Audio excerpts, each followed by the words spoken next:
साधे साधे प्रश्न जरी असतील तरी बाळांनो लिखाण थांबवायचं नाही. लिखाण नाही केलं तर गणित सुटणार नाही. Area of the sector of circle of radius 15 centimetre is 30.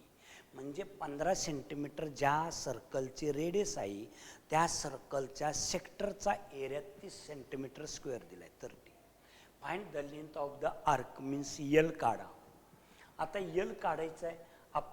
आपल्याला फॉर्म्युला कोणता आहे बघा.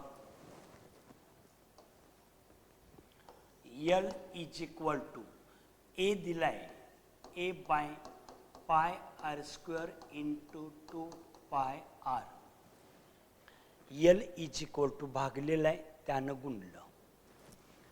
L is equal to A by pi आरला पाय आर गेला आर इंटू 2. एची किंमत 30 दिल्या आर 15 दिलाय गुणिले 2. 15 एक्के 15 15 दोन्ही 30 2 दोन्ही 4 सेंटीमीटर यल बरोबर. रेडियस 15 दिलेला आहे 15 ए दिलेला आहे. Length of the arc means L is equal to A by pi R square into 2 pi R. भाग हलवला 15 दोन्ही 2 दोन्ही 4. The length of the arc is 4 centimetre.